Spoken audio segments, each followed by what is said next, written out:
In the year 2021, Pope Francis said that Lent is an exodus from the slavery of sin into freedom. And he also said that the people of God at that time struggled to leave behind the comforts and certainty of their homes. They were here at this time. Just look at the majesty behind us and you can say, yes, there's comfort there. There's majesty and gloriousness there. Why would you leave to go somewhere else? There's a lot of reasons, but it's hard to leave Egypt behind. So in this first talk here in front of these beautiful pyramids at Giza with my friend here who brought us to this wonderful desert, I wanted to speak about how Lent is an exodus. So let's read from Exodus 3, chapter 3, verse 15. This is what it says. It says that God spoke further to Moses, "Go and gather the elders of the Israelites and tell them, the Lord, the God of your ancestors, the God of Abraham, Isaac, and Jacob, has appeared to me and said, I have observed you and what is being done to you in Egypt. So I have decided to lead you up out of your affliction in Egypt into the land of the Canaanites, the Hittites, the Amorites, the Perizzites, the Girgashites, the Hivites, and the Jebusites, a land flowing with milk and honey." So that is Exodus 3. And in this text, we read it during the Office of Readings, actually, on the Saturday after Ash Wednesday. It's one of the main themes during Lent. In fact, it's so important that there is one reading in the 7 readings for the Easter Vigil, which can never be shortened, sometimes when they shorten the Easter Vigil. And that is the account, not this one in particular, but when Pharaoh and his armies go into the Red Sea and they are destroyed, they are overcome. And this tells us that there's a really close analogy or a very important theme there between Lent and Exodus that brings us into Easter. And this is actually what we read in Exodus 3. It's the first promise that God made to lead the Israelites, the Hebrews, out of their affliction. There's nothing wrong with this land. What was difficult, in fact, it's amazing. What was difficult is that they were afflicted in this land. And he said, I promise you to bring you into a land flowing with milk and honey. And that is the saga or the story of the Lord's deliverance of the Hebrew people. And that is the great overarching theme, one of the great overarching themes of Lent, which is Exodus. In fact, we could call this, what we're going to be taking, what we're beginning today, we're going to call this the Paschal journey of Lent. It's a Paschal journey because our end point is actually in the tomb, actually outside of the tomb with the resurrection at Easter. And so this is not, many of us think, oh, let's go out into the desert for 40 days during Lent. This is more than that. We can get stuck on offering up sacrifices. We can get stuck on the fasting and just kind of be there. But that is not who we really are. In fact, what it is, Lent is about the people of God on the march. We're going on a journey and on the march out of Egypt into the land of milk and honey. So it's not just this journey into the desert. When Jesus went on his 40 days into the desert, it says right afterwards, as we can read in Luke 9:51, when the days of his being taken up were fulfilled, he resolutely determined to journey to Jerusalem. This has to be our determination as well. Lent is a time to make sure that we also resolutely take this journey with Jesus to Jerusalem. In fact, if we go to Isaiah chapter 50, he says we need to set our faces like flint. Flint is a very, very hard stone, like determined and ready to move forward. And that's because it is not easy. The journey is not easy. And we'll see that as we take these days through Lent, through Egypt and different places where the Israelites traveled. Even if we know that we're going to die, Jesus went to Jerusalem. He knew he was going to die. So even if we know that we're going to die, but after that there's the resurrection, it doesn't mean that the journey is easy. But Jesus took it. And so Lent is a time for God to strengthen our resolve, to allow him to strengthen our resolve so that we don't rebel and we don't turn back, as it also says in Isaiah 50. So in literature, we all love a good story of an epic journey. I think one of the most popular ones that we've all seen or read over these past years has been The Lord of the Rings, the epic journey of the hobbits that really saved Middle-earth. Or we can think about, of course, the Divine Comedy, one of my favorite examples, or the epic journey of Homer in the Odyssey. All of these speak about something which is analogous to the Exodus. They have a lot of things that go back to Exodus. And so that's why we can say the Exodus itself, it hits us because it's a type of the journey of the Lord's Paschal mystery. Type simply means the Old Testament being fulfilled in the New, or the New Testament fulfills the Old Testament, and the Old Testament is enlightened by the New. And so if you look at this journey, it's not only a type of Jesus' Paschal journey, but it's also a type or an example or a model of ours. And that's the story that we're taking, this launching out on a journey. There's distance, there's difficulty, things that we can't even imagine, and we often lack the knowledge or the understanding, the skills that we need to be able to succeed. Many times in these stories that we read, there's a dire need which sets them out on this journey, or they're fleeing from evil or persecution, and they have to leave a place behind.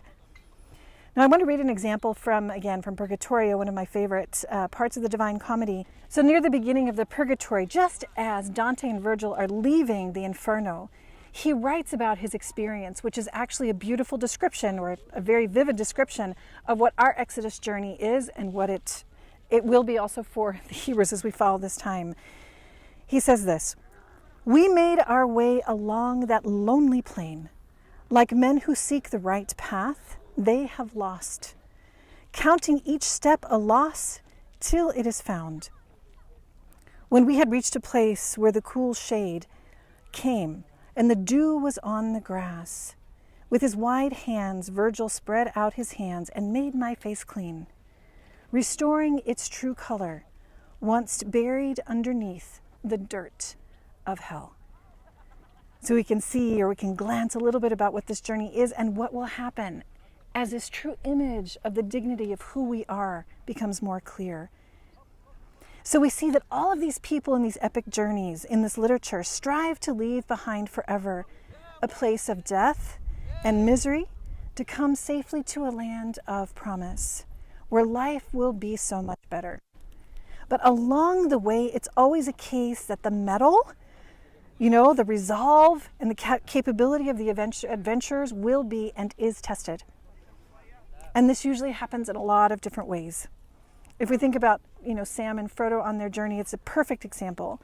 They had to push themselves forward beyond any limits they could ever imagine. They were exhausted. They were without luxuries. They were facing things which they never could have dreamt. And they needed to overcome evils that previously would have absolutely paralyzed them.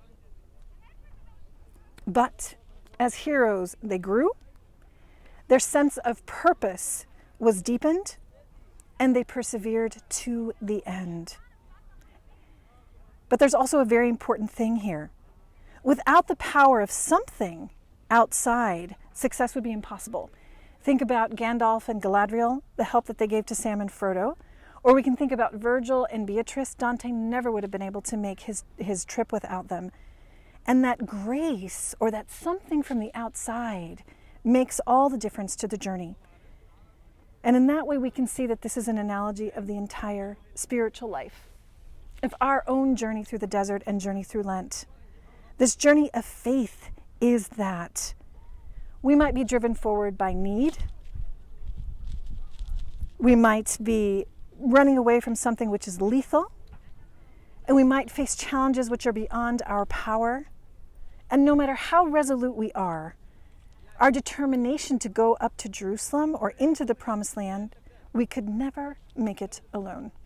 So this determination matters, like an Exodus 90 or a Fiat 90 or something like that. That's wonderful, and those things matter.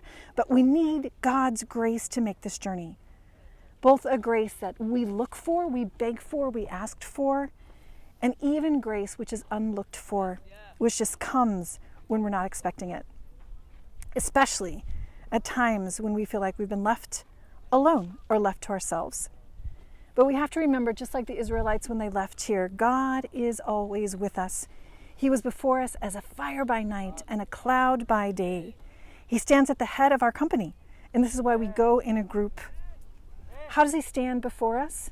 In the Eucharist, in adoration, always accompanying us, and always urging us on forward, every step of the way. So even though sometimes when we say, we're a pilgrim people, we're on this journey as the church, it can seem kind of superficial. It's actually a march This is a journey we have to make together, and it is a journey of life and death. It is the death of the Lord which brings us life. It is this death of his which brings us power, which gives us life and brings us into that promised land and gives us the dignity like that face being washed. And that is the eternal Passover. There's one other thing I wanted to mention before we end here and continue our journey into the desert. And that is, if we were to have a Good Friday, to have an Easter without Lent, just to have a Good Friday and an Easter, we might take it for granted. If the people who finally left Egypt could have just traveled directly across Sinai and made it, very quickly into the promised land, perhaps they would take it for granted. But what this would mean, even for us as we take this journey, is we could have the danger of becoming completely passive and really passive spectators of Jesus' victory without really entering into it. This is why we need the journey. There's a danger that we have of trying to go immediately into the promised land, kind of like simply moving there. But we need the journey. We need the desert so that our hearts can be purified, so that our hearts can be set entirely on him and on his power, not on our own. We need to walk with Jesus to Jerusalem. We need to walk the way of the cross so that we can die with him. This is a hard truth, and it's easy for us to want to give up or to accommodate the journey and think that it really isn't necessary. But this is why we're here. So as we continue on with our journey, I wanted to end with this prayer that the Holy Father offers to us as we begin this Lenten journey. And he says this, just like the Lord was listening to the cry of the Israelites here under great oppression in Egypt, he invites us to do the same. He says, "Listen to the cry of the city around you. We need the Lord to take us by the hand and to make us go down, to descend from where we are, from our location to the brothers and sisters who live in our city, to hear their need of salvation, the cry that goes up to him that we usually do not hear. It's not about explaining things, ideas, and ideologies, but it's about going down, learning how to descend. And if we do not know how to descend, it is not the Holy Spirit who is commanding. It is not the Lord who is with us. It's about opening our eyes and our ears, but it's above all about opening up our heart, listening with our heart. Then we will truly be on the way, on our journey. Then we will feel the fire of Pentecost within ourselves, pushing us to cry out to the men and women in our city that their slavery is over and that it is Christ who is the way that leads to the city of heaven, this promised land. And this needs faith, brothers and sisters, is what the Holy Father says. We need faith this Lent. So let us ask today for the gift of faith in order to make this journey, in order to take this path. Are you ready, Banana? Should we keep going? All right, let's take this journey together. God bless you and thank you for joining us here at Giza, at this beautiful place in Egypt, this majestic place. Now let's take this journey and go down with the Lord as we make this crossing of the desert, and let this message deepen into our hearts as we go with him to find the cross, death, and resurrection. Let's go.